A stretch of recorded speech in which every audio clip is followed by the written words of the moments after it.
હવે ચેપ્ટર 6 ના પ્રશ્ન છે. તો પેલું પ્રશ્ન પહેલો છે, પ્રશ્ન હા, તમને સંભળાય છે સાધનાજી મહારાજ? તમને સંભળાય છે સાધનાજી મહારાજ? હા હા સંભળાય. હા, તો પેલો પ્રશ્ન છે, મન વચન કાયાને કેમ યોગ કહેવાય? રશ્મિબેન.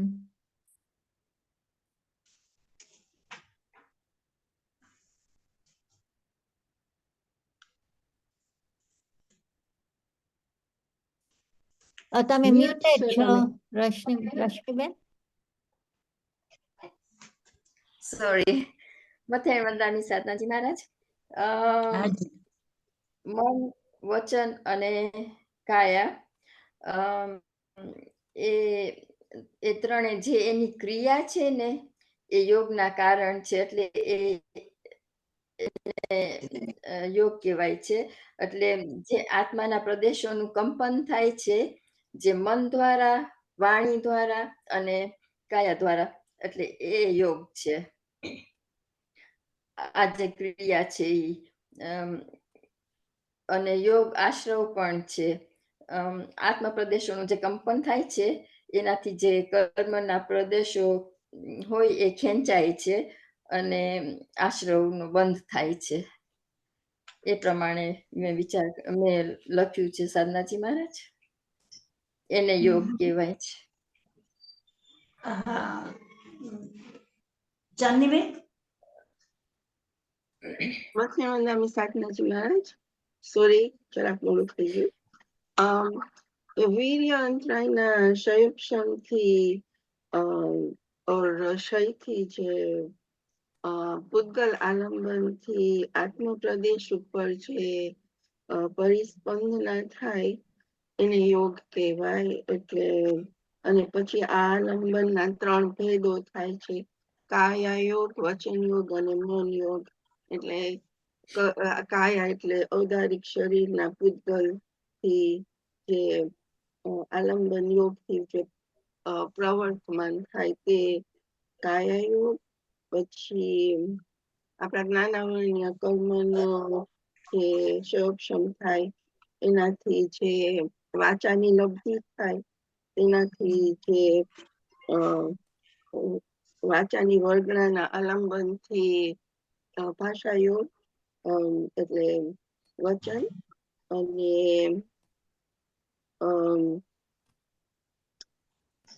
મનની લબ્ધિ સાથે જે પરિસ્પંદન થાય, પરિણામ આત્માનું જે થાય એ મનનો યોગ. એટલે મન, વચન, કાયાને યોગ કહેવાય છે. રસીલાબેન, તમે કઈ કહી શકો વધારે? મથેર વંદાની સાધનાજી મહારાજ, મોરોલેસ તો આ લોકો બેએ કહ્યું એવી રીતે જ કે મન, વચન અને કાયા આપણા નિમિત્ત છે અને આપણા અંતરંગ કારણ ને બાહ્યરંગ કારણ છે. એટલે વીર્યાંતરાય મારો પ્રશ્ન છે યોગ શું કામ? યોગ કેમ? ઈ યોગ આપણે મન, આજે આત્માનો પ્રદેશનો પરસ્પંદ થાય છે ને એને યોગ કહે છે. જે આત્માનું આપણા અંતર એને યોગ કહેવાય છે. અને કેમ એને કહે છે યોગ? તો કેમ એનાથી તમારા કર્મને આપણે ગ્રહણ કરીએ છીએ એવી રીતે. આઈ થિંક મેં એવી રીતે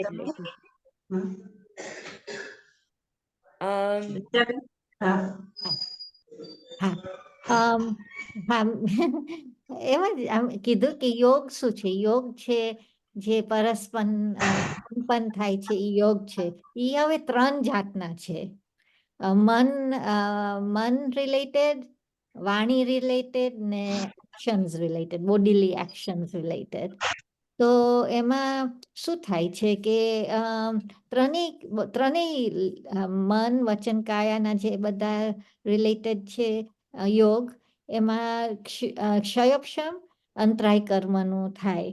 અને એ ક્ષયક્ષમની અંતરાય કર્મનું ક્ષયક્ષમ થાય અને એની સાથે મતિ જ્ઞાનાવરણીય કર્મનું ક્ષયક્ષમ થાય ઇન ધ કેસ ઓફ વાણી speech related speech related mind રિલેટેડમાં.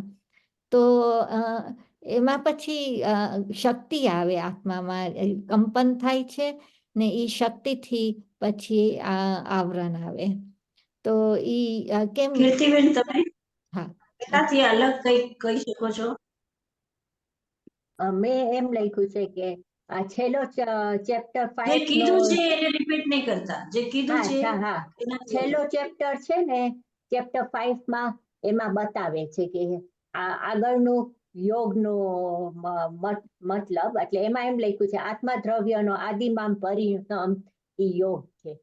Okay, એટલું જ છે જુદું. ને યોગ ઈ જીવના વીર્યાંતરાય કર્મનો ક્ષયક્ષમથી અને પૂતગલના આલંબનથી આત્મા પ્રદેશમાં ઈ થાય છે. બસ એટલું જુદું છે, બીજું બધું એવું.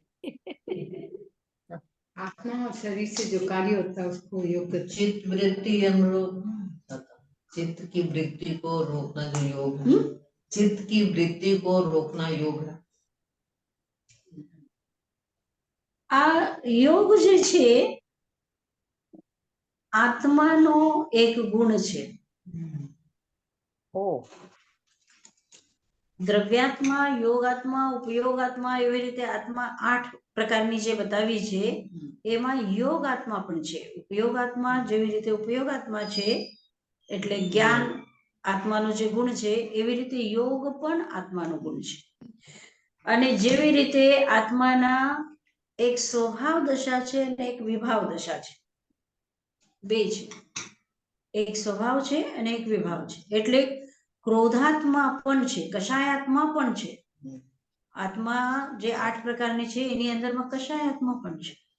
તો એવી જ રીતે આ યોગ આત્મા છે. તો હવે એ યોગ જે છે એ 2 પ્રકારના છે. એક આત્મ પરિસ્પંદ રૂપ છે અને એક આત્મ સ્થિરતા રૂપ છે. એટલે સિદ્ધ ભગવાનની અંદરમાં પણ યોગ છે, પણ એ પરિસ્પંદ નથી, ત્યાં હલનચલન નથી, ત્યાં સ્થિર છે. તો આ જે યોગ છે, જે પરિસ્પંદ થાય છે ત્યારે કર્મ બંધાય છે. જ્યારે સ્થિર થઈ ગયા પછી કર્મ નથી બંધાતા.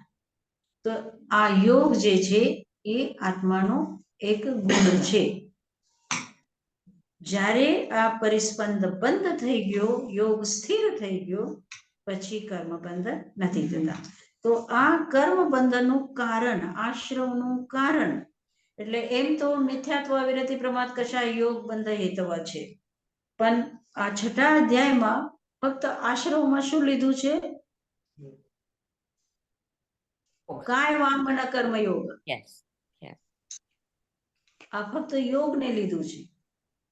તો જ્યારે આ યોગ મનથી રિલેટેડ થાય ત્યારે એનું નામ મનોયોગ થઈ ગયો. જ્યારે વચનથી રિલેટ થાય ત્યારે વચન યોગ થઈ ગયો, અને કાયથી રિલેટ થાય ત્યારે કાય યોગ થઈ ગયો. છે એક જ, પણ આ 3 તરફ જાય છે. તો જે તરફ ગયો એનું નામ ઉપચારથી એને કીધું છે. એટલે વાસ્તવમાં એ યોગ મન યોગ નથી. મન તો જડ છે, વચન તો જડ છે, કાયા તો જડ છે, પણ એના સાથે જે આત્મ પ્રદેશોનું પરિસ્પંદ છે એ આશ્રવનું કારણ છે. અને પછી સ્થૂલ દ્રષ્ટિથી આપણે શબ્દોને કેવી રીતે એને કેવી રીતે પકડી શકીએ, એટલે આપણને શબ્દ પકડાવી દીધા હતા કે મનોયોગ, વચન યોગ, કાય યોગ. આપણી સ્થૂલ બુદ્ધિ છે તો આપણે સ્થૂલને જ પકડી શકીએ. તો એવી રીતે આ મનોયોગ, વચન યોગ, કાય છે. પણ વાસ્તવમાં તમે 8 ગુણ કીધા આત્માના, ઈ મેં પેલા સાંભળ્યા નતા. ઈ તમે કીધું યોગ છે આત્માનો ગુણ. કેટલા પ્રકારની છે? આ પણ વ્યવહાર છે. એક તો દ્રવ્યાત્મા જે છે ને, નિશ્ચય નયથી દ્રવ્યાત્મા છે. બસ એક આત્મદ્રવ્ય છે. જેવી રીતે આપણે ધર્માસ્તિકાય, અધર્માસ્તિકાય, આકાશાસ્તિકાય, જીવાસ્તિકાય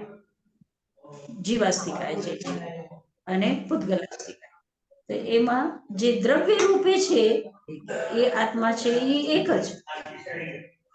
પણ આપણે જોઈએ છે વિભાવ દશામાં આપણે છીએ તો ક્યારેક ક્રોધ આવે છે, અભિમાન આવે છે, માયા આવે છે, લોભ આવે છે, તો એટલા માટે એને કીધું કષાયાત્મા. પછી આપણે ઉપયોગ, એમ તો જ્ઞાન આત્માનો જ ગુણ છે, પણ એનાથી થોડુંક જુદું કરીને કીધું કે ઉપયોગાત્મા. કે આ ઉપયોગાત્મા એટલે જ્ઞાનાત્મા. પછી દર્શનાત્મા, પછી ચારિત્રાત્મા, એટલે અલગ અલગ દૃષ્ટિથી જોયું તો એ અલગ અલગ દૃષ્ટિથી આપણે આત્માને અલગ અલગ કરી દીધા. પણ આ તો આપણને ખબર જ છે કે આ ક્રોધ, માન, માયા, લોભ કોઈ બારેથી કચરો આપણા અંદરમાં નથી નાખતા. આપણા જ આત્માનો એક વિભાવ સ્વભાવ છે. એક સ્વભાવ છે અને એક વિભાવ છે. એ અંદરમાં જ છે. એ અંદરમાં જ છે. આત્માનો જ એ એક અલગ આ રૂપ છે. તો એ વિભાવ દશા ઉપર જ્યારે આપણે કંટ્રોલ કરી લઈએ, એને એના ઉપર આપણે જય મેળવી લઈએ, એને પછાડી દઈએ, એને હટાવી દઈએ, ત્યારે આપણે સ્વભાવમાં આવીએ છીએ. તો એ આત્માના અલગ અલગ ગુણોના કારણથી અલગ અલગ નામો આપેલા છે. 25 બોલ છે, આપણે એ પણ કરી લઈશું. 25 બોલ છે તો એની અંદરમાં આ આત્મા 8 બતાવેલી છે. Okay, thank you. ઠીક છે. તો યોગ શા માટે કીધું? કારણ કે આ આત્માનો જ સ્વભાવ છે અને એની આ આત્માની અંદરમાં જે પરિસ્પંદ થાય છે, હલનચલન થાય છે, આત્માનું જે કંપન થાય છે, અને જેના લીધે થાય છે, મનના લીધે થાય તો એ મનોયોગ, વચનના લીધે થાય તો એ વચન યોગ, કાયાના લીધે થાય તો એ કાય યોગ. ઠીક છે. બીજો પ્રશ્ન. સાધનાજી મહારાજ, ખાલી એક જ ક્લેરિફિકેશન જોઈએ. તમે કીધું, મેં ખબર નહીં કદાચ ખોટું સાંભળ્યું હશે, કે ઉપચારથી મન, વચન, કાયાથી થાય છે આપણે એમ કહીએ, પણ આમ એક જ છે બધું, ત્રણે એક જ છે, એવી રીતે તમે બોલ્યા હતા? શું શું? ઉપચારથી મન, વચન, કાયાથી આપણે કહીએ છીએ યોગ નું પરિસ્પંદન થાય છે, પણ આમાં એક જ છે, એવી રીતે આપણે તમે યોગ આત્માનો સ્વભાવ છે. યોગ એક જ છે, પણ એના 3 કારણો હોવાના કારણથી એને આપણે 3 યોગ કહીએ છીએ. Okay okay okay. योग एक है, योग एक है, लेकिन 3 निमित्त होने से 3 को एक समय में आत्मा एक युग में रहती है. બીજો પ્રશ્ન રીટાબેન. બીજો પ્રશ્ન છે કે ઇરિયાપથિક ને સાંપ્રદાયિક માં ડિફરન્સ શું છે from philosophical point of view? રસીલાબેન.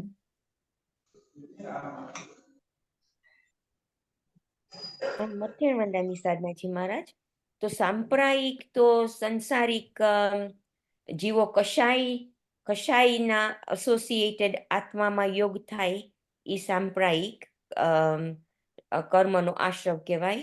અને જેમાં કશાય ના હોય, તમે કીધું ઇરિયાપથ એટલે જેમાં યોગ હોય કશાય વગર, એટલે પરિસ્પંદ ના થાય, સ્થિર યોગ રે, એની ઇરિયાપથિક કર્મનો આશ્રવ છે એમ કહેવાય. મેં એવી રીતે લખ્યું છે.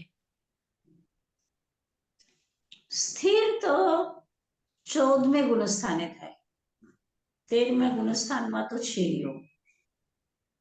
તો કશાય અકશાય વગર ને કશાય ના હોય એવી રીતે યોગ થાય. દિગંબર પરંપરામાં અને શ્વેતાંબર પરંપરામાં માન્યતામાં થોડો ફરક છે. દિગંબર પરંપરા તો કે છે કે યોગ નથી ત્યાં, એટલે ભગવાન બોલે નહીં, ભગવાન ચાલે નહીં, ભગવાન એનો જે યોગ સ્થિર થઈ ગયો છે અને એ આપોઆપ એની વાણી એના એટલે એનો કોઈ સંકલ્પ નથી કે મારે બોલવું છે, એનો કોઈ સંકલ્પ નથી કે મારે આ બધાને ઉદ્ધાર કરવું છે એને દીક્ષા આપવી છે કે એવું, એનો કોઈ સંકલ્પ નથી. દિગંબર પરંપરા એકદમ સ્થિર માને છે. દેવતા લોકો એને ઉપાડીને ક્યાંક લઈ જાય અને ત્યાં ભગવાનનો જે એક ઓમ કંઈક ધ્વનિ નીકળે છે એનાથી બધા સમજે છે કે ભગવાન આ ઉપદેશ આપે છે એમ. આ દિગંબર પરંપરા છે. આપણે શ્વેતાંબર પરંપરામાં આપણે માનીએ છીએ કે એ બોલે છે, ચાલે છે, એ બધું એ આહાર કરે છે. એટલે દિગંબર પરંપરા આહાર નથી માનતી, આહાર નિહાર બે નથી માનતી. પછી એ કઈ ચાલે છે, બોલે છે એ નથી માનતા. अरिहंत भगवान यानी उनकी कोई मतलब बस वो एकदम स्थिर हो जाते. પણ કશાય ના હોય ઈ યોગ થાય, કશાય વગર યોગ થાય એને ઇરિયાપથિક યોગ કર્મ. બરાબર ને? Thank you. હા, કીર્તિબેન તમે? મેં એમ લખ્યું છે કે સાંપ્રદાયિક કશાય રહિત ને પછી મેં એમ લખ્યું છે સંસાર ભાવ રૂપ છે, એટલે સંસારિક જીવોને છે આ સાંપ્રદાયિક ને મિથ્યાત્વ. લાઈક મેં એમ લખ્યું છે મિથ્યાત્વ દશા હોઈ શકે ત્યારે, એટલે વધારે કશાય હોય ને એટલે. ને આમાં ઇરિયાપથિક નું મેં એમ લખ્યું છે કે વિતરાગ જીવો ને કર્મ આવે ને જાય, એટલે એ કશાય રહિત છે ને કર્મ આવે તરત જ જાય, આવે ને જાય એવી રીતે લખ્યું ઇરિયાપથનું. એનાથી અલગ કઈ કહી શકો છો ચાંદનીબેન? ના, એવું જ લખ્યું છે, કશાય રહિત ને કશાય સહિત. એટલે મેં ત્રણેક ડિફરન્ટ લખ્યા છે કે એક તો સંપ્રાય એટલે કશાય વાળો આશ્રવ હોય તેને સાંપ્રાયિક આશ્રવ કહે છે, અને ઇરિયા એટલે ચાલવું અને પથ એટલે માર્ગ. એટલે ઇરિયાપથિક આશ્રવ કશાય વગરનો છે અને મોક્ષનો માર્ગ, મોક્ષ પર ચાલવાનો માર્ગ છે. મયુરીબેન તમે કઈ કહી શકો છો? પણ સાધનાજી મહારાજ મેં વધારે લખ્યું છે બીજા ડિફરન્સીસ. લાઈક સાંપ્રાયિક આશ્રવ વાળા જીવો 1 થી 10 ગુણસ્થાનમાં હોય છે, અને 11, 12 અને 13 ગુણસ્થાનમાં ઇરિયાપથિક આશ્રવ વાળા જીવો હોય. અને સાંપ્રાયિક આશ્રવની માં પ્રકૃતિ ને સ્થિતિ, રસ અને પ્રદેશ એ 4 પ્રકારના કર્મ બંધ થાય. એ જ વાત મારે સાંભળવી હતી. હા, બરોબર, એકદમ. અને ઇરિયાપથિક આશ્રમમાં ફક્ત પ્રકૃતિ અને પ્રદેશ એ 2 જ પ્રકારના કર્મ બંધ થાય છે. અને એમાં એમ મેં વાંચ્યું કે સ્થિતિ ફક્ત 2 સમયની જ માનવામાં આવે છે, અને બીજી બુકમાં એમ વાંચ્યું કે 1 સમયની. એટલે એ મને ખબર નથી પડતી કે કયું સાચું હશે કે ખબર નહીં. એટલે 4 પ્રકારના બંધ છે: પ્રકૃતિ બંધ, સ્થિતિ બંધ, અનુભાગ બંધ અને પ્રદેશ બંધ. હા, તો જે પ્રકૃતિ બંધ છે અને પ્રદેશ બંધ છે એ ઇરિયાપથિકમાં નથી થતા. એટલે સ્થિતિ બંધ અને અનુભાગ બંધ, સ્થિતિ અને અનુભાગ આ 2 નથી થતા ઇરિયાપથિકમાં. સાંપ્રદાયિકમાં સ્થિતિ પણ થાય અને અનુભાગ પણ. એટલે એની અંદરમાં જે 1 વર્ષ, 2 વર્ષ કે 1 સાગરોપમ કે 3 સાગરોપમ આ જે સ્થિતિ છે એ સાંપ્રદાયિકમાં થાય, અને એનો તીવ્ર મંદ જે રસ છે એ પણ સાંપ્રદાયિકમાં થાય. અને ઇરિયાપથિકમાં એ કર્મ આવે અને ખરી જાય, આવે અને ખરી જાય. દિવાલ ઉપર જેવી રીતે રેત તમે નાખો અને ખરી જાય, એવી રીતે આ સાંપ્રદાયિકમાં. એટલે કહેવાનો મતલબ કે આ 4 પ્રકારના બંધમાંથી આ 2 પ્રકારના બંધ ઇરિયાપથિકમાં નથી થતા. બસ એટલું ફરક છે. સાધનાજી મહારાજ, ઇરિયાપથિકમાં મને થયું પ્રકૃતિ બંધ ના થાય, થઈ શકે પ્રકૃતિ? એટલે સાતાવેદની જેને કહી શકીએ છીએ, બાકી નથી, કાંઈ છે જ નહીં, કઈ મતલબ જ નથી એનો. આમ પ્રદેશ આવે છે ને જાય છે એવું છે ને? આવે છે. હા. बथेवना यह प्रतिक्रिया साधु के ही होती है ना मोस्टली। यह प्रतिक्रिया साधु के ही होती है ना, श्रावक के नहीं हो सकता है ना। एकदम हाँ, संजलन श्रावक को तो सब काम करना पड़ता है ना, इसलिए तो साधु तो कुछ नहीं करता है ना। साधु को तो आरंभी हिंसा नहीं है, मतलब किसी वो चारों प्रकार की जो हिंसा है, कोई चारों ही प्रकार की नहीं है। संजलन रहेगा, एकदम नाम के लिए रहेगा ना। ત્રીજો પ્રશ્ન, અધિકરણમ જીવા જીવ. આપણે કેમ નામ રેકોગ્નાઇઝ કરી શકીએ અધિકરણ જીવ ને અજીવનું? ને બાઉન્સિંગમાં છે એમની કીર્તિ.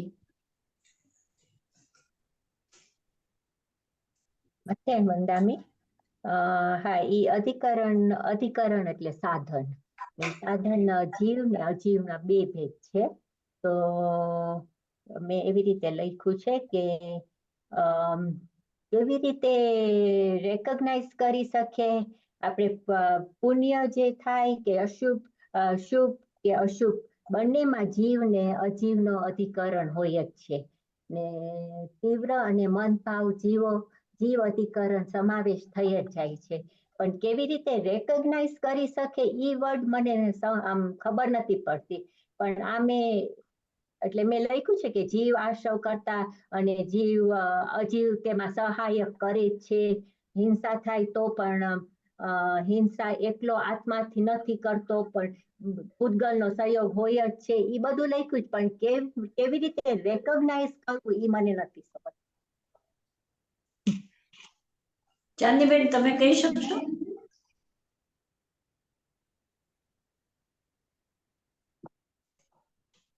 નથી મને સાધનાજી મહારાજ બે પ્રકારે છે, જીવ અને અજીવ અધિકરણ. એટલે જીવ કર્મનો કર્તા છે અને અજીવ કર્મોને સહાયક તરીકેનું સાધન છે.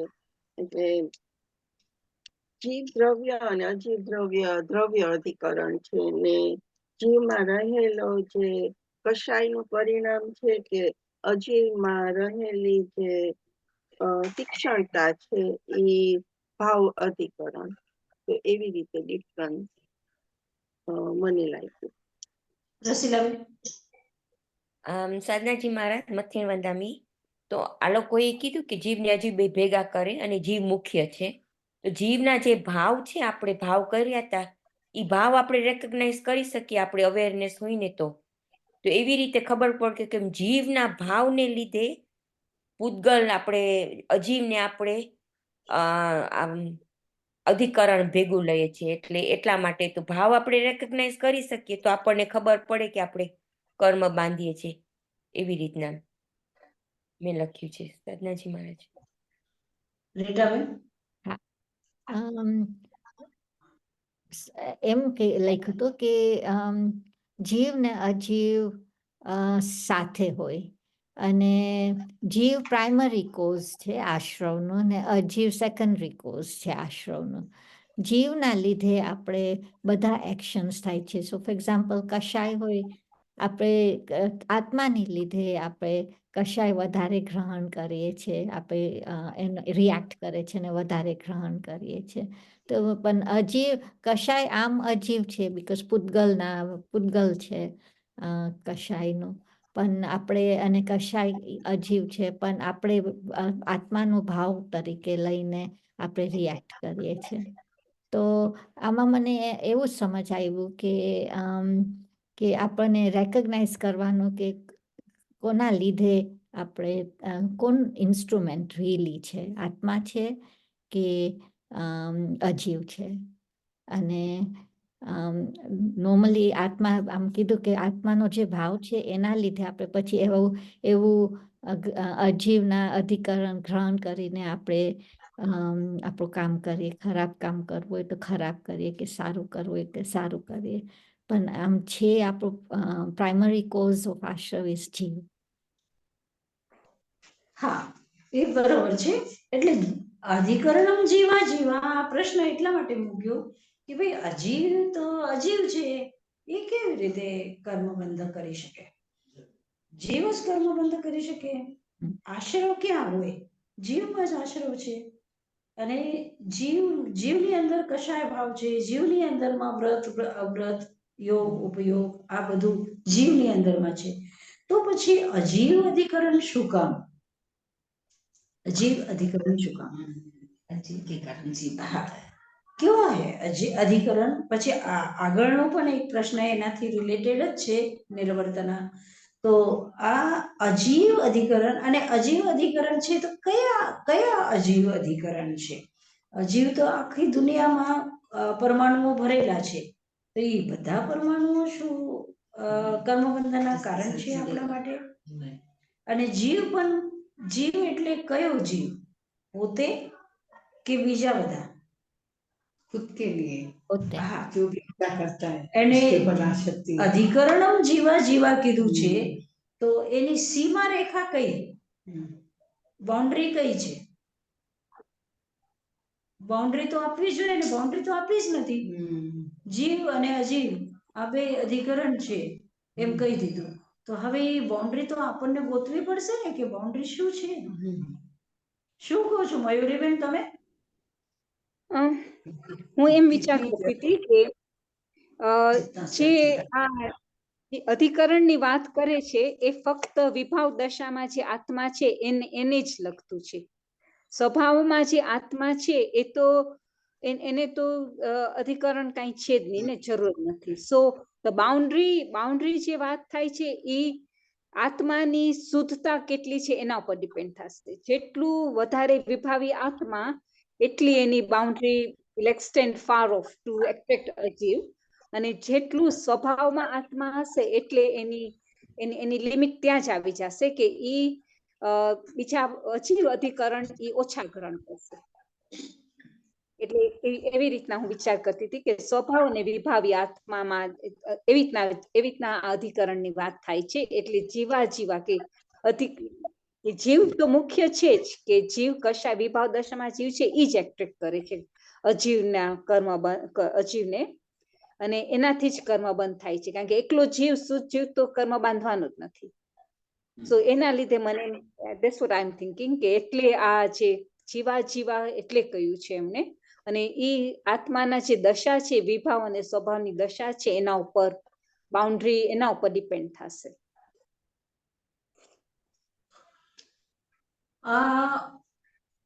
શરીર છે, શરીર શું છે? અજીવ છે કે જીવ છે? અજીવ. અજીવ છે. તો આ અજીવના અધિકરણ વગર કર્મ બંધ થાય ખરા? ના, કર્મ એ અજીવ છે.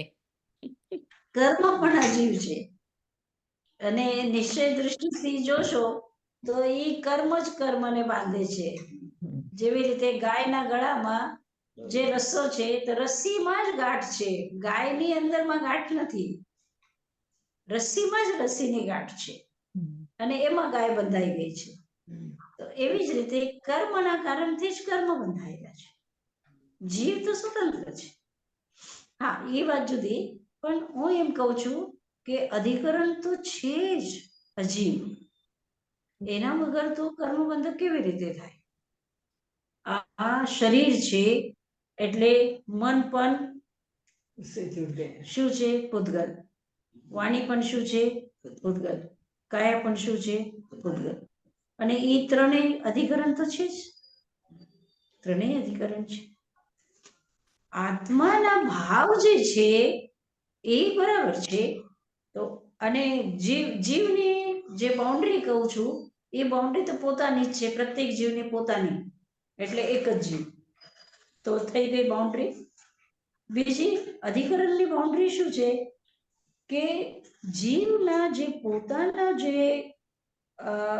શરીર છે, પોતાનું જે મન છે, પોતાની જે વાણી છે, એનાથી રિલેટેડ જેટલા પણ છે, તો એના પાસે જે સાધનો, બારેથી સાધન, જેવી રીતે દંડાથી મારે છે, તો દંડો સાધન થઈ ગયો મારવાનું, કર્મબંધનનું કારણ થઈ ગયું. તલવાર કર્મબંધનનું કારણ થઈ ગયો, કે આજની બંદૂક છે એ કર્મબંધનનું કારણ થઈ ગયું. તમે ભક્તિ કરો છો તો તમારી મોમબત્તી તમારો સાધન થઈ ગયો પુણ્યબંધનનો. તમારી માળા પુણ્યબંધનનો સાધન થઈ ગયો. તમે આરતી કરો છો એ પુણ્યબંધનનો સાધન થઈ ગયો. તો આ સાધનો બારેથી જેટલાથી આપણે રિલેટેડ થઈએ છીએ ત્યાં એ બાઉન્ડ્રી જાય છે. એક વાત. બીજી વસ્તુ કે આ અધિકરણ ફક્ત નિમિત્ત છે, નિમિત્ત છે. જેવી રીતે આ શરીર છે, આ મારો હાથ અત્યારે બહુ સરસ છે, મને એનાથી સાતા છે, મને કઈ નથી, પણ અચાનક આ હાથ દુખવા માંડે તો આ જે સાધન હતો મારો સાતા વેદનીઓનો, એ શું થઈ ગયું? અસાતા વેદનીઓનો અધિકરણ થઈ ગયું. તો આ નિમિત્ત છે. નિમિત્ત અધિકરણ જે છે એ અજીવ પણ છે અને જીવ પણ છે. આપણને એમ થાય ને કે ભાઈ કર્મબંધ છે તો પોતાનો આત્મા જ કર્મબંધનું કારણ છે. અજીવ કેવી રીતે અધિકરણ થઈ શકે છે? પણ અધિકરણ થઈ શકે છે, સાધન થઈ શકે છે, નિમિત્ત થઈ શકે છે. ઠીક છે, આગળનો પ્રશ્ન.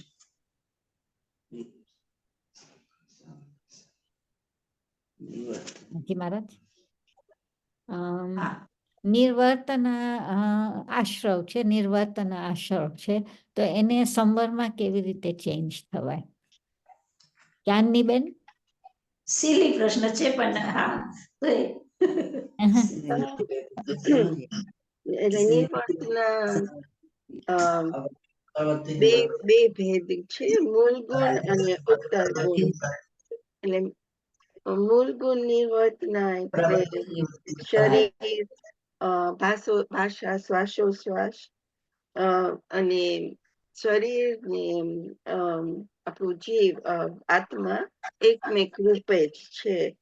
એટલે મૂળ ગુણ એટલે મૂળ ગુણ અભ્યંતર મેઇન, અને ઉત્તર ગુણ એટલે આ તલવાર કે બહારના વેપન્સ. તો મને વિચાર આવ્યો કે સંવરમાં કન્વર્ટ કેવી રીતે થાય, કે હવે આપણું શરીરની એક્ટિવિટી શુભ કે અશુભ ઉપર થોડોક ડિપેન્ડ થાય સંવરનો.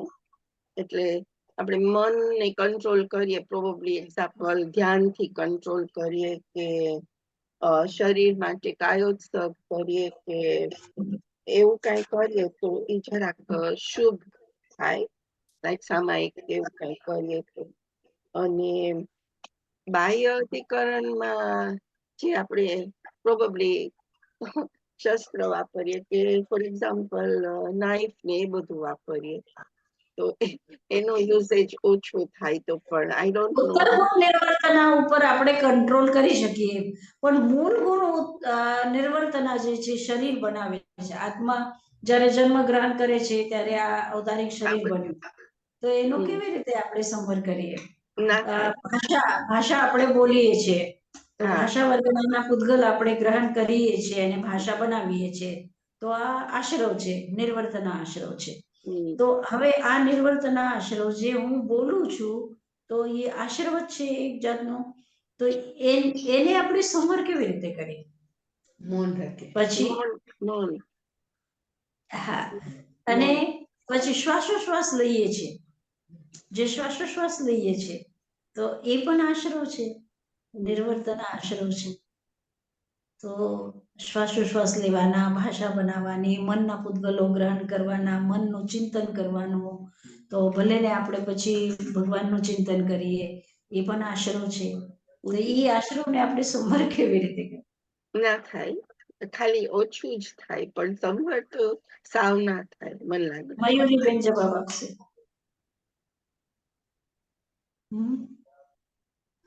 तो क्या करते रहो। આઈ થિંક આશ્રવ તો છે જ, વેધર શુભ ઓર અશુભ એના ઉપર જ ડિપેન્ડ થશે, કારણ કે અલ્ટિમેટલી તો એ જેવું જીવ અને અધિકરણ મિક્સ થશે એટલે આશ્રવ તો થવાનું જ છે, जैसे પણ अपनी એની મંદ તીવ્રતા કેટલી છે એના ઉપર જ ડિપેન્ડ થશે. જેટલું મંદ હશે એટલું તરત ખરી જશે, અને જેટલું તીવ્ર હશે, એકદમ સ્ટ્રોંગ હશે તો એ ઘણો વખત રહેશે આત્મા સાથે. બીજું મને નથી લાગતું એમાં બીજું કઈ આશ્રવમાં સંવર કરવા માટે. આશ્રવ સંવર તો તમે એ ક્રિયાને રોકો, આશ્રવથી થતી ક્રિયાને તમે એનું ઉલટું કરો, એને રોકો તો સંવર થાય.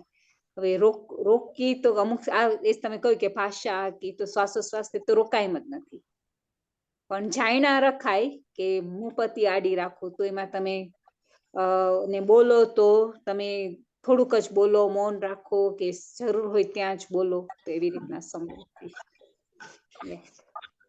રસીલાબેન શું કહે છે? મથેરમદાની સાધનાથી મહારાજ, પેલા તો તમે જે આ કીધું ને કે આ ક્વેશ્ચન ઓલો છે, મને એમ થાય કે તમે કેવી રીતે મન, જીવ ને મન વગર, તમારા આપણો આત્માનું સંકલ્પ વગર તમે કેવી રીતે આ બધું આશ્રવ બંધ કરો, તમે આ નિર્ગુણ આ કેવી રીતે સ્ટોપ કરો. તો મેં પછી લખ્યું કે આમાં આપણે કેટલા બધા ઓલા પાર્ટ્સ ઇન્વોલ્વ છે, પણ the most important thing is કે આપણે સંકલ્પ લઈ આવીએ ઓન એનીથિંગ. આપણને ખબર છે કે પાપ કર્મ આપણે બાઇન્ડ કરીએ છીએ, તો આપણે તો બધા મયુરીબેને અને બીજા બધા એક્સપ્લેનેશન આપ્યા છે કે ઓકે આપણને સમ્યકમાં ઇક્વાનિમિટીમાં રહેવું છે.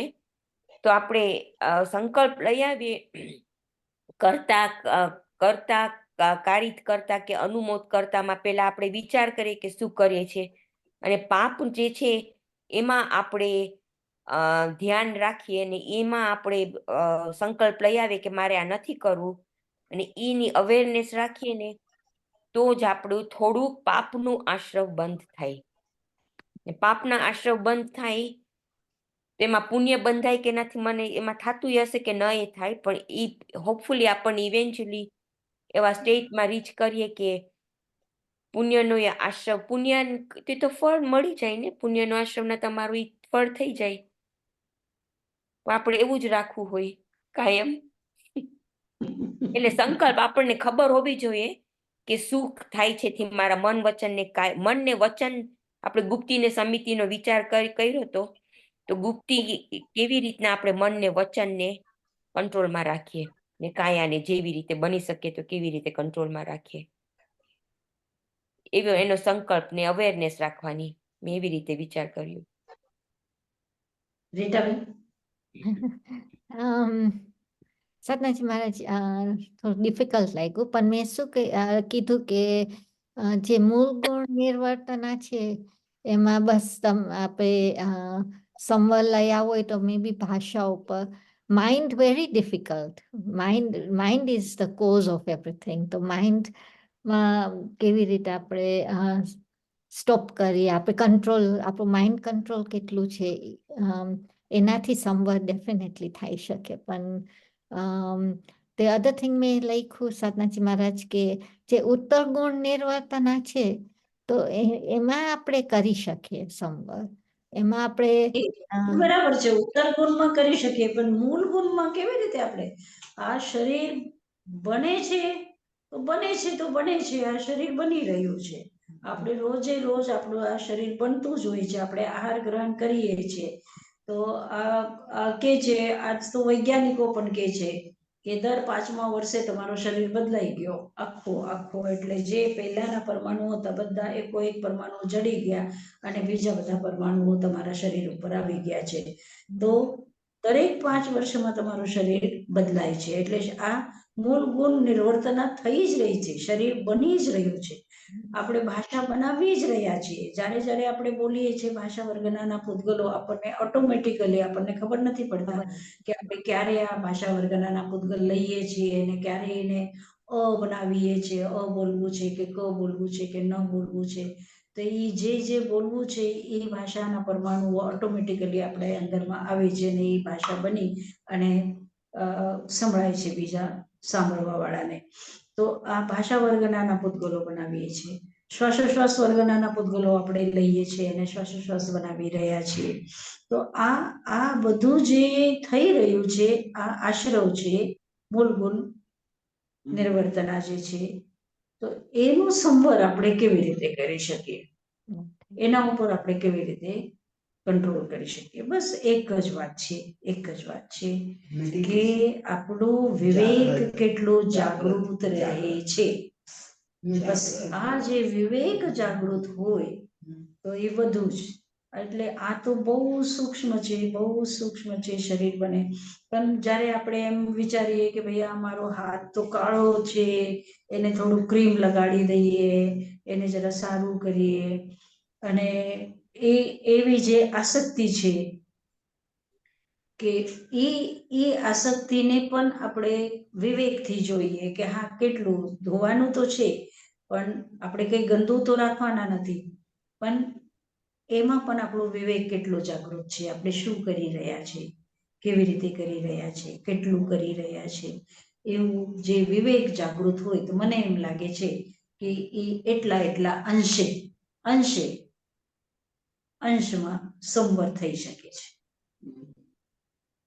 આશ્રવ તો આટલું બધું છે, આટલું સંવર થઈ શકે છે. ઠીક છે. સાધનાજી મહારાજ, મેં એમ લખ્યું હતું, શરીરને સારી રીતે ઉપયોગ કરવો, ભાષા મીઠી બોલવી, ને મનના પોઝિટિવ આપણે વિચાર કરવો, ને આ વિવેક રાખવાનું જરૂરી છે. બસ એટલું લીધું હતું. બરોબર છે. તો એ પુણ્ય બંધ તો થાય. હા, પુણ્ય. ભાષા સારી બોલીએ ત્યારે પુણ્ય બંધ. તમે કીધું ને કે આપે કીધું કે જરાક થશે એટલે એક દિવસ થઈ જશે. આગળનો પ્રશ્ન.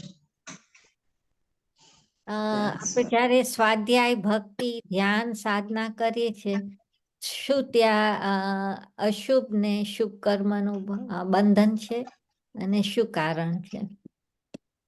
રશ્મિબેન. મથેર વંદામી સાધનાજી મહારાજ, મેં લખ્યું છે કે આપણું કર્મબંધ તો ક્ષણે થયા જ કરે છે, બધા ટાઈમે. એટલે 7 કર્મનો, આયુષ કર્મનો ના થાય.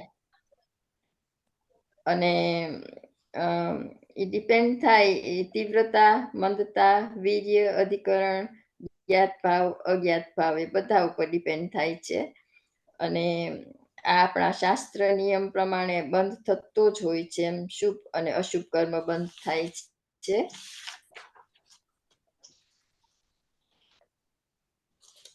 અને સકામ કરીએ તો નિર્જરા થાય. જેમ સાતાવેદન્ય સાતાના કર્મ છે આપણે ભોગવીએ અને નિર્જરા થતી થાય. પણ સૂતા હોય ત્યારે સેમ એઝ અસાતા, આનું ઘાતી કર્મ છે એ માટે પુરુષાર્થ બહુ કરવું પડે આપણને. અને સકામ કરીએ તો નિર્જરા થાય. આશ્રવ તો ચાલુ જ હોય. એનું કારણ જીવાદીકરણ અને અજીવાદીકરણ, જે 2 અધિકરણ છે એનું.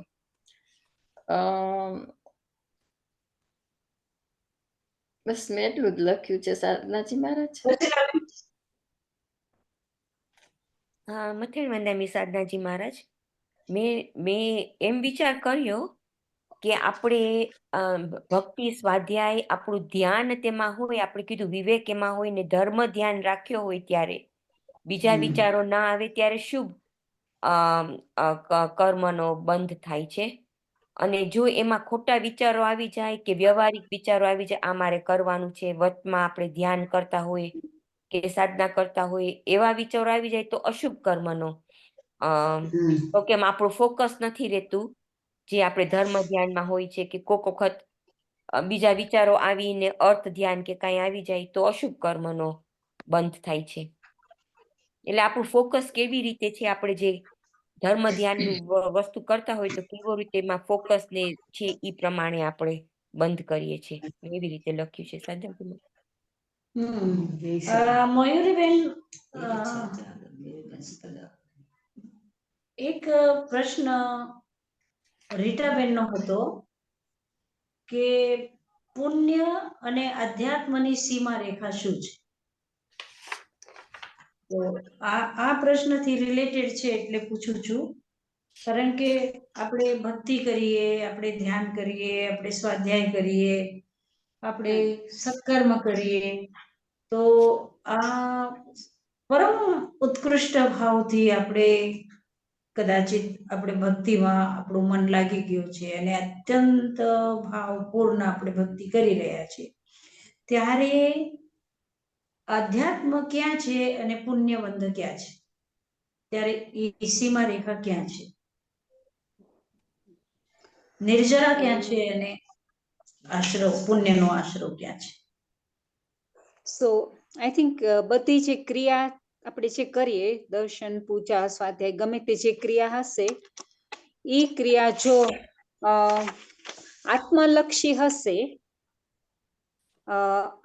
આત્માલક્ષી હશે એ ક્રિયા, અને આત્માની જો એ ક્રિયાથી આત્માની શુદ્ધિ થશે તો એ આધ્યાત્મિક સ્પિરિચ્યુઆલિટી કહેવાય.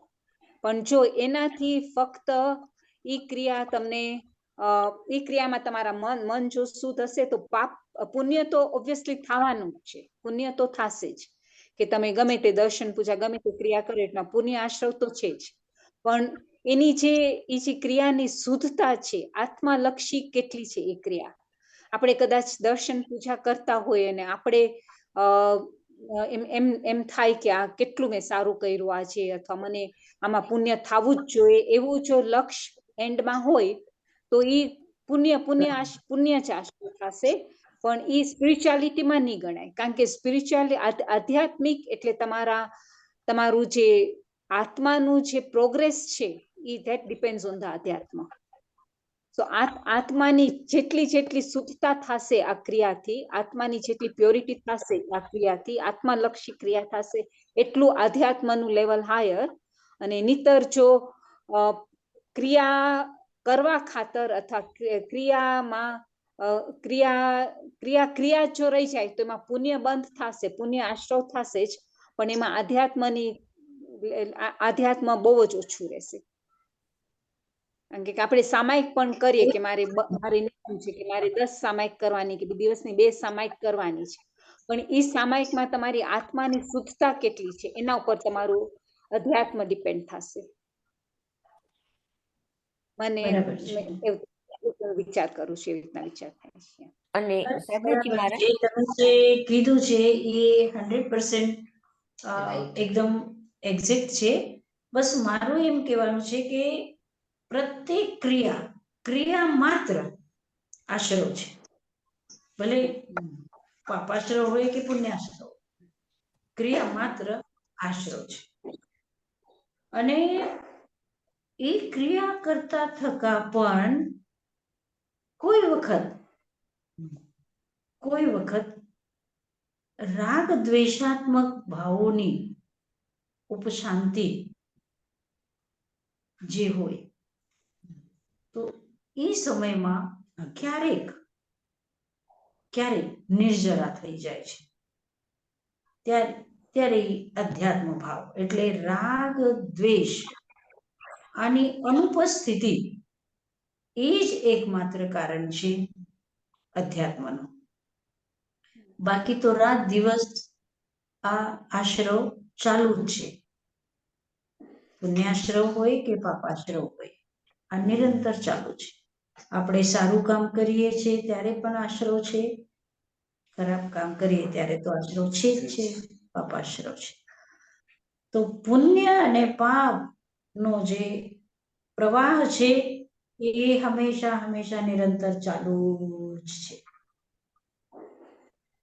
ફક્ત ભાગ્યે જ કોક વખતે જ્યારે રાગ દ્વેષનું ઉપશમન થાય અથવા રાગ દ્વેષથી થોડાક આપણે અલગ થઈએ છીએ, ત્યારે અધ્યાત્મ ત્યાં એ જગ્યા ઉપર રાગની અનુપસ્થિતિ અધ્યાત્મ છે, નિર્જરા છે. રાગની ઉપસ્થિતિ માત્ર જે છે એ આશ્રવ છે. રાગની ઉપસ્થિતિ એટલે રાગ છે, દ્વેષ છે તો કર્મબંધ છે. રાગ દ્વેષ નથી જેટલા અંશમાં એટલા અંશમાં નિર્જરા છે.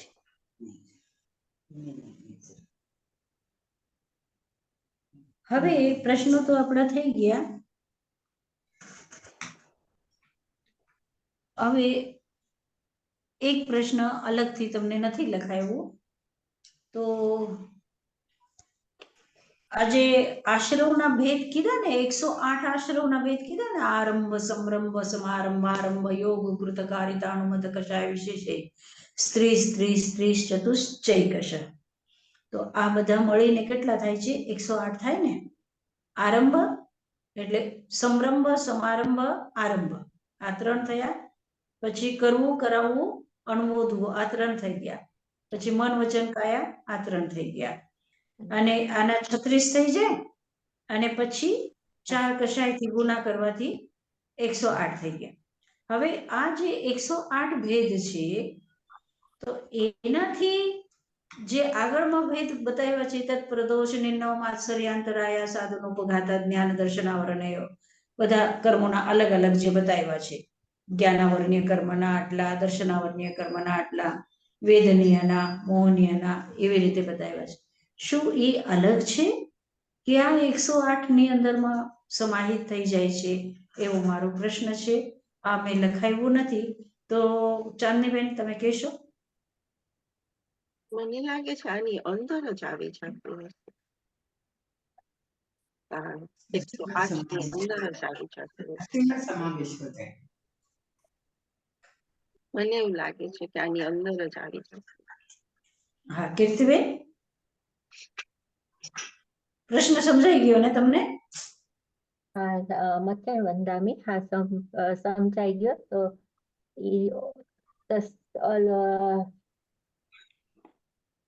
જે તમે આ કહેતા હતા હમણાં, આશ્રમના 108 ભેદ ને 109 ભેદ ને બીજો સૂત્ર કયો કીધો તમે? તત્ પ્રદેશો, એ કીધું ના? રસીલાબેન, તમને નથી સમજાવવાનો પ્રશ્ન? મને છે ને સેકન્ડ પાર્ટના મને સમરંભ, સમારંભ ને ઈ કશાય 808 નું ખબર પડી, પણ પછી તમે મને લાગે છે કે આપણા કશાય 108 બતાવી દીધા એને. સમરંભ, સમારંભ, આ સૂત્ર થઈ ગયું. હા, એના પછી ઉમાસ્વાતીએ શું કર્યું કે જ્ઞાનાવર્ણીય કર્મના આશ્રવ બતાવ્યા, દર્શનાવર્ણીયના આશ્રવ. એટલે આ કીધું ને કે ભાઈ જ્ઞાનની આ સાધના, જ્ઞાનીની આ સાધના, પછી જ્ઞાન, જ્ઞાની અને જ્ઞાનના સાધન, આ ત્રણેયની આસાધના કરો અથવા અંતરાય નાખો, છુપાવો, કઈ એ જે 6 કારણો બતાવ્યા. એવી જ રીતે દર્શનાવર્ણીયના બતાવ્યા. પછી વેદનીયના બતાવ્યા, સાતાવેદનીયના અલગ બતાવ્યા, અસાતાવેદનીયના અલગ બતાવ્યા. તો એવી રીતે બધા કર્મોના અલગ અલગ જે બતાવ્યા, વિશેષ કારણો બતાવ્યા છે. તો શું આ ઇન્ક્લુડ છે 108 માં અથવા એ અલગ છે? મારો પ્રશ્ન આ છે. રીટાબેન, તમે? મને એવું લાગે છે કે ઇન્ક્લુડેડ છે, બીકોઝ આ સ્પેસિફિક છે, એક્ઝામ્પલ્સ છે, સ્પેસિફિક એક્ઝામ્પલ્સ. ઓલું જનરલી કહી દીધું કે આવી રીતે બધું આશ્રવ થાય. આના સમરંભ, સમારંભ આરંભથી થાય, એની સાથે હોવું જોઈએ, કરવું, કરાવવું, અનુમતવું, એની સાથે મન, વચન, કાયા, એની સાથે કશાય, 4 કશાય છે ઈ.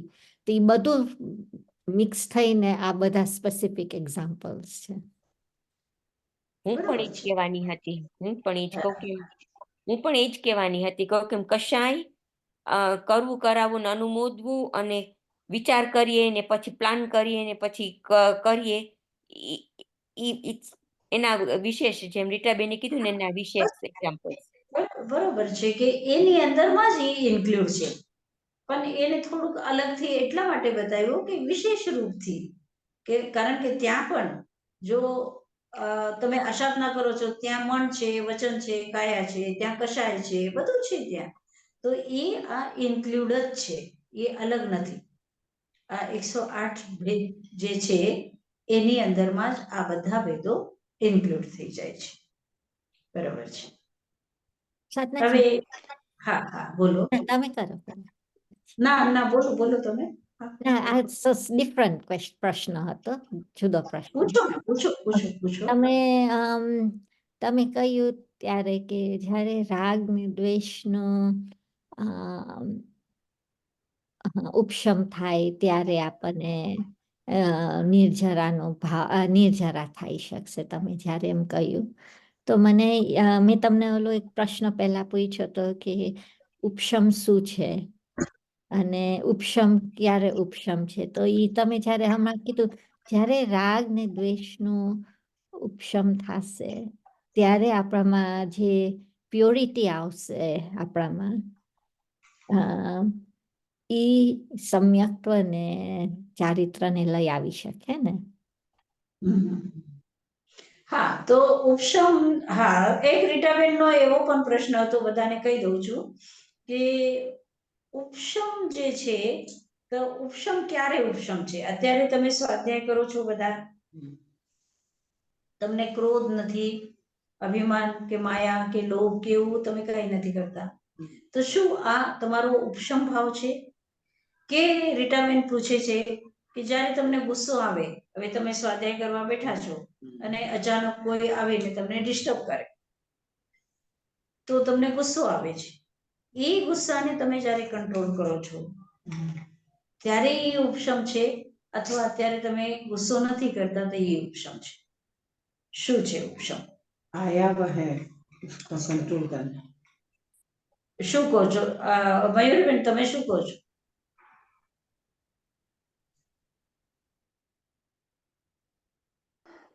ઉપશમ અત્યારે સ્વાધ્યાય કરે છે, એટલે અત્યારે જે કર્મ ઉદયમાં આવવાના હતા ઈ અત્યારે ઉદયમાં આવતા હોત ને આપણે એમાં ઇન્વોલ્વ ના થયા, એટલે ઈ આપણે અત્યારે ઉપશમ થઈ ગયું આપણું.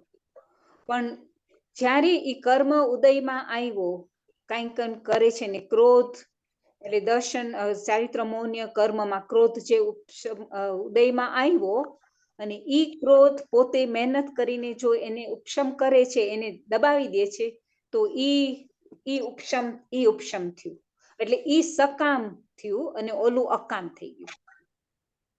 સકામ એટલા માટે કે એને વિચાર્યું કે આ અત્યારે ક્રોધ કર્મ ઉદયમાં આવ્યું છે અને એને હું જો જવા દઈશ, એને હું લઈશ તો પછી એમાં મારું કર્મ બંધ થશે. એટલે એને એ વિચારી કરી અને સકામ રીતના એને ક્રોધને દબાવી દીધું, ઈ ઉપશમ કર્યું. એટલે ઈ એવી રીતના ઉપશમ થઈ ગયું. ક્ષય ઉપશમ થઈ ગયું, પણ જો ઉત્કૃષ્ટ રીતના કરે તો ક્ષય પણ થઈ જાય અને કદાચ ક્ષયપશમ પણ થાય. એટલે મૌન્ય કર્મનું જ ઉપશમ થાય. એટલે એક્ઝામ્પલ બરાબર, તો ક્રોધ નું થયું કે ક્રોધ આવ્યો ને એનું ઉપશમ થયું, પણ બીજા એક કર્મનું આવી રીતના ઉપશમ નહીં થાય, ફક્ત મૌન્ય કર્મનું થશે. તમે શું કહો છો? મયુરીબેને જેવી રીતે એક્સપ્લેન કર્યું કે ઉપશમ તો આપણું સપ્રેશન છે. હવે આપણે સ્વાધ્યાય કરીએ છીએ અત્યારે તો બીજા વિચારો નથી કરતા, આનો જ વિચાર કરીએ છીએ. એટલે ક્રોધ હોય, માન માયા હોય આપણામાં, બીજા એવા નિમિત્ત થાય ને એકદમ ઉદયમાં આવી જાય તો આપણો આ ઉપશમ કહેવાય અત્યારના. કહું કે નિમિત્ત એવા નથી મળ્યા, આ નિમિત્ત છે, આ પોઝિટિવ નિમિત્ત છે, એટલે આપણું બધું ઉપશમમાં છે. એટલે મને લાગે છે કે તમારો ક્વેશ્ચન શું હતો કે ઉપશમ કે ક્ષય? ઉપશમ એ છે કે અત્યારે આપણે ક્રોધ નથી કરતા, આપણે સ્વાધ્યાય કરી રહ્યા નિમિત્ત ના મળે તો કેવી રીતે? એ ઉપશમ છે. અથવા જ્યારે નિમિત્ત મળે અને પછી આપણે ગુસ્સો ન કરીએ, આપણને નિમિત્ત મળે કે બહુ સરસ ચીજ છે, સોનાની ચીજ પડી છે અને ત્યાં કોઈ નથી, આખું જંગલ છે, કોઈ નથી, અને એ સોનાની ચેન આપણે ઉપાડવાનું મન થઈ ગયું છે, ત્યારે ઉપશમ કહેવાય. ત્યારે આપણે એમ કહીએ કે ના, મારે નથી ઉપાડવી. તો જ્યારે એ નિમિત્ત મળે ઉપશમ છે હા કે અત્યારે આપણે કઈ નથી ઉપાડતા કોઈનું, એ ઉપશમ છે. શું છે? મને જે નિમિત્ત મળે ને ત્યારે આપણે ઈ ઉદયમાં ના લઈ આવીએ ને એને ઉપશમ કહેવાય. નિમિત્ત આપણને મળે ને ઈ નિમિત્તમાં આપણા ઉદયમાં ઈ કર્મને આપણે સપ્રેસ કરીએ जुड़ा नहीं होता है તો એને ઉપશમ કહેવાય. કીર્તિબેન તમે?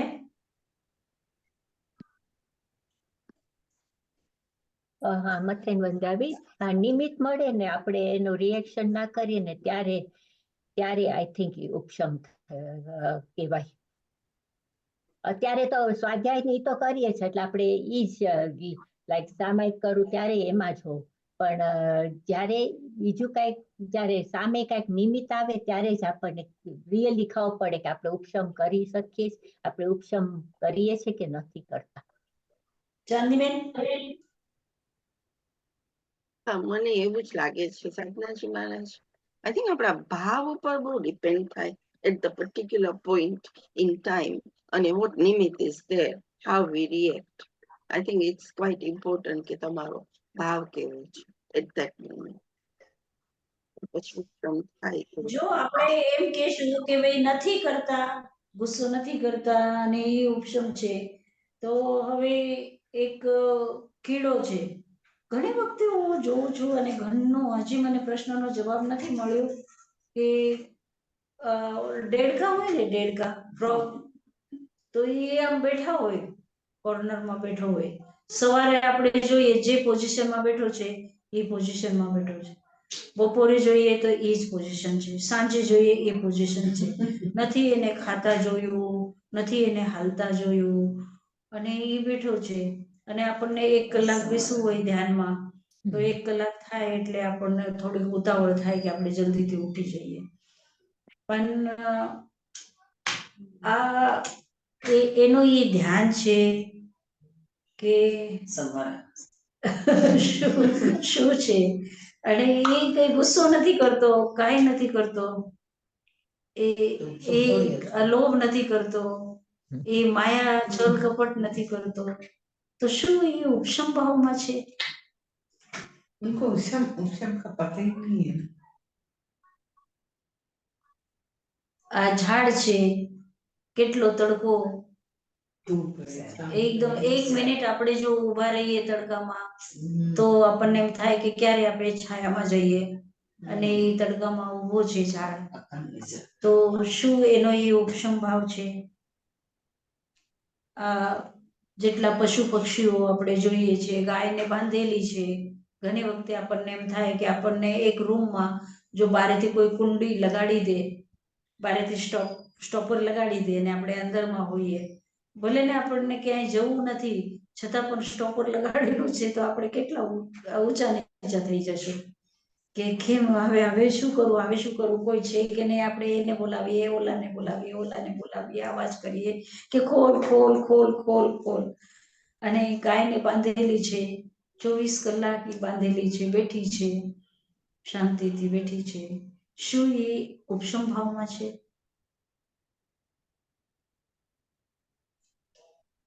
શું કહો છો? સાધનાજી મહારાજ મથેણ વંદામી,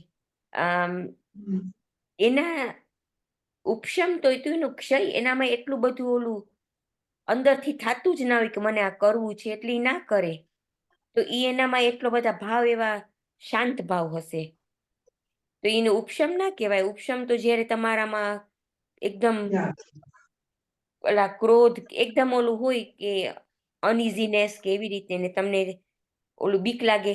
હું પેલા તમે બોલતા હતા ડેડ ગલોડીની ને ઓલાનું વાત કરતા હતા ત્યારે મને થયું કે સંઘની પંચેન્દ્રિય જીવો માં ઉપશમ ને ઈ થાય, કે એ લોકો બધું સમજી શકે છે ને એ લોકોનું વધારે કશાયે ઓલા થાય, એટલે બધામાં થાય પણ થોડા થોડા વધે, પણ સંઘની પંચેન્દ્રિય જીવમાં વધારે ખબર હોય કે આ ખોટું છે કે આ સાચું છે કે આમ.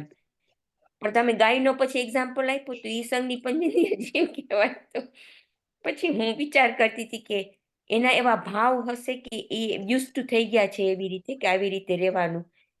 અને અમે એ પશુ પક્ષીને આપણે મૂકી દઈએ, ઠીક છે, પશુ પક્ષીને મૂકી દઈએ. મનુષ્યમાં પણ ઘણા એવા મનુષ્યો હોય છે કે પતિ મારે છે, છોકરાઓ આદર કરતા નથી, સમાજમાં કોઈ સ્થાન નથી, फिर भी संसार में पड़ा અને જો એને કહીએ કે ભાઈ ચાલ તું દીક્ષા લઈ લે, नहीं लेता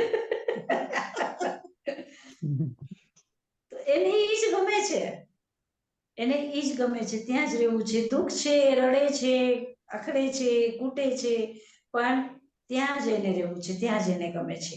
તો એ ટાઈમર જ શું કે છે, અત્યારે મંજુબેને પણ એમ કીધું કે અજ્ઞાનતા છે, અજ્ઞાનતા છે, અને આ અજ્ઞાનતા ઉપશમ નથી, અજ્ઞાનતા ઉપશમ નથી. ઉપશમ તો તમારા વિવેકના અંદરમાં છે, તમે જાગૃત છો કે મને ગુસ્સો નથી કરવો, મને લોભ નથી કરવું, મને માયા અથવા મને અભિમાન નથી કરવું. એ તમારી જાગૃતિ જે છે એ ઉપશમ છે, એ ઉપશમ છે. જાગૃતિ जागृति विवेक વિવેક, હોશ. એટલે આપણને ખબર છે કે આ ખોટું છે ને ઈ મારે કરવું નથી. ઈ જે બરાબર. જાગૃતિ છે ઈ ઉપશમ, ઈ ને એ ઉપશમ છે, એ ઉપશમ છે, એ ઉપશમ कई છે. जनों तो क्रोध आया अभी बोलोगे तो અજ્ઞાનતામાં તો હવે મારે છે, કૂટે છે, રડે છે, બધું છે, તો એ ગમે છે, એનાથી અલગ એને થવું નથી. એ ઉપશમ ન કહેવાય, એ ઉપશમ ન કહેવાય. જેવી રીતે ઘણી વખત એમ તાઈ મહારાજે કીધું કે ભાઈ કષ્ટ સહન કરવું એ સંયમ નથી, કષ્ટ સહન કરવું એ સંયમ નથી, પણ આ કષ્ટ તો હવે તમે જુઓ કે કેટલા કષ્ટ સહન કરે પશુઓ, કેટલા કષ્ટ સહન કરે છે, તો શું એ સંયમ છે? સહન કરવું સંયમ નથી. એની અંદરમાં તમારી જે જાગૃતિ છે કે આ કષ્ટ શરીરને છે, મને નથી, આવી જે જાગૃતિ છે એ છે સંયમ, એ છે સંયમ. તો એવી જ રીતે ઉપશમ પણ, જ્યાં જાગૃતિ છે ત્યાં ઉપશમ છે. ઠીક છે, તો આપણે આ કેવી રીતે આવ્યું, આ ક્યાંથી આવ્યું? મેં પ્રશ્ન પૂછ્યો એમાંથી મને પૂછ્યું કે ઉપશમ શું છે, અને તમે કીધું ને રાગ ને દ્વેષ આપણામાં આપણે સ્વાધ્યાય ધ્યાન જે કંઈક કરીએ તો એમાં તમે કીધું જ્યારે રાગ ને દ્વેષનું ઉપશમ હશે ત્યારે નિર્જરા, થોડુંક હા, અંશમાં નિર્જરા થશે એમાં. તમારો પ્રશ્ન હતો ઉપશમ શું? जागृत में क्या हुआ ઠીક છે, એમાં કંઈ કેવું છે કોઈને? કોઈને એનાથી અલગ કંઈક બોલવું છે, એનાથી અલગ એકાદ કોઈ વિચાર આવે છે? મયુરીબેન તમને? ના, સાનાજી મહારાજ યાદ થઈ ગયું. ઠીક. हर क्षण हर पल जागृत रहना હા, બસ બસ, હર ક્ષણ હર પલ धर्म ही वही है, જાગૃત धर्म રહો. ही જાગો वही है। જાગો जागृत જાગો. હા. विवेक जो चीज हाँ। रह गए तो सब ठीक हो जाएगा। હમ. एक विवेक बहुत पकड़ना है। હવે એક પ્રશ્ન હજી અલગ મેં તમને આપ્યું નથી, એક પ્રશ્ન હજી છે, એક જ પ્રશ્ન કે જો આશ્રવ બંધ હેતુ છે અને એની અંદરમાં બંધ હેતુ મિથ્યાત્વને કેમ નથી લીધું એમ? આશ્રવ દ્વાર જે છે એ જ બંધના પણ હેતુ છે, તો આશ્રવની અંદરમાં મિથ્યાત્વ આખા આ 6ઠા અધ્યાયમાં મિથ્યાત્વની વાત નથી. आश्रम दोनों होते हैं ना, पुण्य भी पाप भी। मैं मिथ्यात्व की बात कह रहा हूँ, मिथ्यात्वने केम નથી લીધું?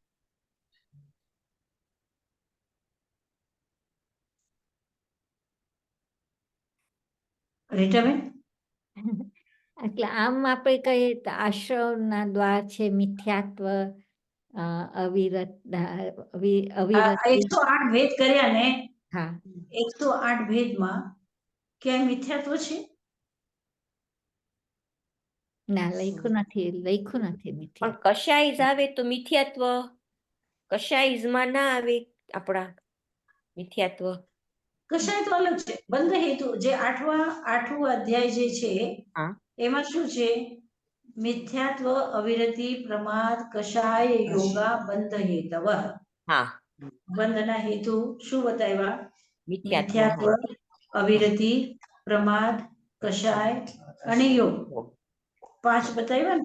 હા. અને આ 6ઠા અધ્યાયમાં આશ્રવ જે બતાવ્યો છે તો એ આશ્રવમાં મિથ્યાત્વ કેમ નથી લીધું? એનો તમારે વિચાર કરવાનો છે. આ પ્રશ્ન તમને હું મૂકી દઉં છું કે તમે વિચાર કરજો. મિથ્યાત્વ ક્यों नहीं लिया? હા, આશ્રવમાં કેમ નથી લીધું? બંધના હેતુ તો છે. હા. બંધનો હેતુ છે એ 8મા અધ્યાયમાં એ કહી દીધું કે બંધનો હેતુ છે, પણ આ આશ્રવમાં કેમ નથી લીધું? બસ. કારણ કે 42 જ કીધા, 42 જ કીધા આશ્રવ, 5 અવ્રત, 5 4 કશાય અને 5 ઇન્દ્રિય અને 25 ક્રિયા, ઈ કરીને 42 જ કીધા. એટલે હું હમણાં અમે આ પદ્મપ્રભુ સ્વામીનું સ્તવન કરીએ છીએ ને આનંદગંજી 24માં, તો એમાં પણ 6ઠા સ્તવનમાં એમ કે છે ને કે આશ્રમ ને સંવર એ બંને કારણ છે કે આ અંતર છે પદ્મપ્રભુ સ્વામી ને મારા વચ્ચે. તેમાં એમ જ કે છે કે 42 છે આ ભેદ. એટલે હું વિચાર જ કરતી કે આમાં કેમ મિથ્યાત્વ નથી લીધું. વિચાર જ કરતી હતી કે નથી આવ્યું મિથ્યાત્વ આમાં. હા, તો હા, તમારા વિચાર માટે આ પ્રશ્ન આપણે રાખીએ છીએ. આ મને પણ વિચાર કરવો પડશે કે શું કામ મિથ્યાત્વ નથી આશ્રવની અંદર? આ એક પ્રશ્ન છે. ઓકે. इसलिए सोचिए रुपये तो कैसा બીજું કોઈને કઈ પૂછવું છે? સંવરના જયારે 50 કર્યા એમાં પણ સમ્યક્ત્વ ચારિત્રમાં આવી ગયું. સમ્યક્ત્વ બરાબર છે. સમ્યક્ત્વ ચારિત્રમાં 5 ચારિત્ર કર્યા એમાં સમ્યક્ત્વ આવી ગયું. 57 જે ભેદ આવ્યા સંવરના એમાં જે 5 ચારિત્ર છે ને એમાં સમ્યક્ત્વ ઈ એમાં છે. એટલે ઈ તો સમ્યક્ત્વ તો આવી ગયું તેમાં. પણ ક્રિયામાં એ શું છે સાધનાજી મહારાજ? 25 ક્રિયામાં તો મિથ્યાત્વ છે. સાધનાજી 25 ક્રિયામાં મિથ્યાત્વ આવી ગયું છે. હા, 25 ક્રિયામાં એમાં સમ્યક્ત્વ પણ આવે છે. સમ્યક્ત્વ આવે. હા, 25 ક્રિયા ઇઝ વોટ? 25 ક્રિયાની વાત કરું છું. હા રે, આમાં છે ને અવ્રત, કશાય, ઇન્દ્રિય ક્રિયા, પંચવિંશતિ સંખ્યા, પૂર્વસ્ય ભેદ, ઈ ને 25 છે ને, 25 ક્રિયા છે એની અંદરમાં મિથ્યાત્વ છે. હવે પણ વિચાર કરશું વધારે. હા. અચ્છા, તાઈ મહારાજની તબિયત ઠીક ચાલે છે, પણ એનો છે ને બ્લડ પ્રેશર બહુ ફ્લક્ચ્યુએટ થાય છે. કાલે ખૂબ વધારે હતો, તો એના કારણથી. અને પછી એની છે ને નસ ખેંચાય છે અહીંયાથી, માથું દુખે, અહીંયા ગરદન દુખે અને હાથ દુખે, ડાબો હાથ દુખે, એવી રીતે થઈ રહ્યું છે. એને એ બાજુ સાધનાજી મહારાજ એને ઈ સાઈડમાં સ્ટ્રોક આવ્યો હતો ને? તો કે મારા સાસુને એવી રીતે ખેંચાય છે નસ આમ એ બાજુથી એક સાઈડમાં. અહીંયાથી આમ નસ ખેંચાય છે. હા, એટલે બહુ દુખે એકદમ. હા. પછી સાધનાજી મહારાજ તાઈમાને છોકરાઓએ કીધું છે કે એકદમ સાતામાં ને એ લોકો પ્રેયર્સ કરે જ છે. છોકરાઓ દર ક્લાસમાં આવે ને ત્યારે પેલું પૂછે કે તાઈમાને કેમ છે, એમ જ પૂછે. ઇઝ શી ફીલિંગ બેટર એમ જ પૂછે. સાચી. તો પછી ડોક્ટરે શું કીધું એનું બ્લડ બધાને સર્ક્યુલેશન? કહેજો કે તાઈ મહારાજ ખૂબ ખૂબ બ્લેસિંગ મોકલ્યા છે. हम्म, હાજી. और आप लोग भी ब्लेसिंग करो माता जी जल्दी ठीक हो जाए. ઠીક. શારદાજી મંગલ મહારાજ અમારા કોટી કોટી વંદન આપજો તાઈ મહારાજને. એ હા કઈ પૂછે છે તાઈ મહારાજ હંમેશા ક્લાસ કરીને જાઉં ને તો તાઈ મહારાજ પૂછે એટલા જણ તો આ બરાબર કરે છે શું કરે છે. પછી ભગવતી સૂત્ર માટે પણ એને કીધું કે ભગવતી સૂત્ર નહીં તમે ઉપાસક દશાંક પેલા કરી લ્યો. બરાબર છે. બરાબર.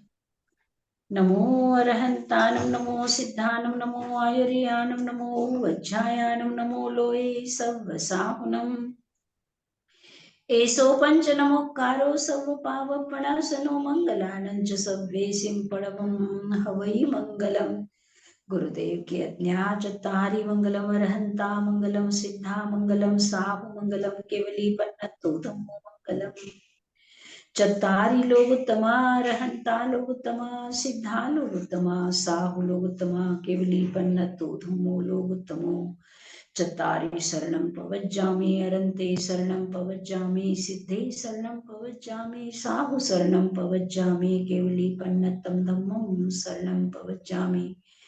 चार शरणा दुख हरणा सुख करना और शरणा नहीं कोई जो भवी प्राणी आदरे अक्षय अमर पद होय. ओम शांति शांति शांति. जय जिनेन्द्र. Thank you. બધે